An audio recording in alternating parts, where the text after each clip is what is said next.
আজি মহাপুৰুষ মাধৱদেৱ গুৰুজনাৰ ৫৩৫ সংখ্যক আবিৰ্ভাৱ তিথি।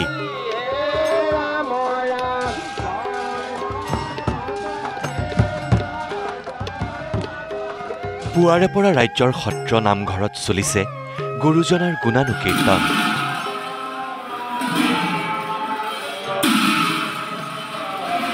গুৰুজনাৰ ৰচিত বৰগীতেৰে মুখৰিত সমগ্ৰ ৰাজ্য।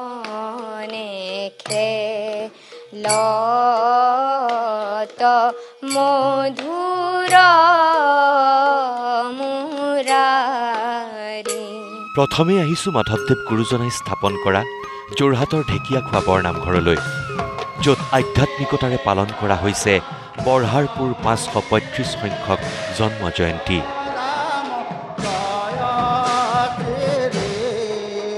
পুৱাৰে পৰা নাম প্ৰসংগৰে গুৰুজনাক সেৱা জনালে ভকত বৈষ্ণৱে। যুৱকসকলৰ দিহানামৰ ধ্বনিত মুখৰিত হ'ল চৌপাশ।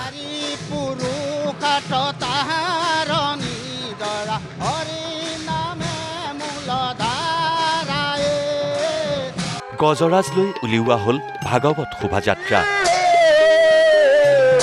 হৰিনামৰ ধ্বনিৰে ৰজন জনাই উঠিল সমগ্ৰ ঢেকীয়াখোৱা। ঢেকীয়াখোৱা বৰনামঘৰত নিশালৈ অনুষ্ঠিত হ'ব দক্ষ যজ্ঞ ভাওনা।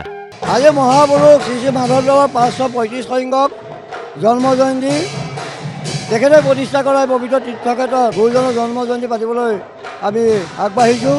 পুৱাতে আমাৰ উষা কীৰ্তন হৈ গৈছে আৰু স্থানীয় শিল্পীসকলে এতিয়া দিহানাম পৰিৱেশন কৰি আছে। আৰু ৰাতিলৈ আমাৰ সংগীত মহাবিদ্যালয়ৰ ছাত্ৰ ছাত্ৰীৰ দ্বাৰা দক্ষ যজ্ঞখন ভাওনাৰে উক্ত কাৰ্যসূচী আমি সামৰণি মাৰিম। এয়া মাধৱদেৱ গুৰুজনাৰ জন্মস্থান নাৰায়ণপুৰৰ লেটেকু পুখুৰীৰ দৃশ্য। গুৰুজনাৰ ৫৩৫ সংখ্যক জন্ম জয়ন্তী উপলক্ষে পুৱাৰে পৰা হৰিনামেৰে মুখৰ হ'ল বৰনামঘৰ।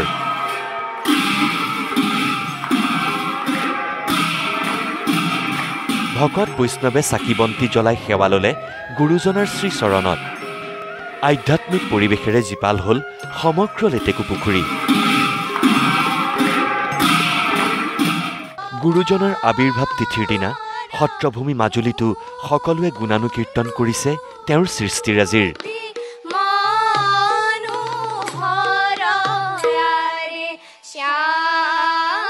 মাজুলীৰ জীয়ৰীয়ে গুৰুজনাৰ ৰচিত বৰগীত পৰিৱেশন কৰি জীপাল কৰি তুলিলে পৰিৱেশ।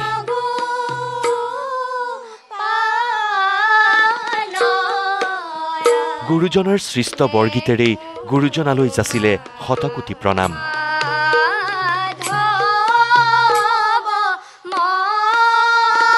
Bureau report, news live.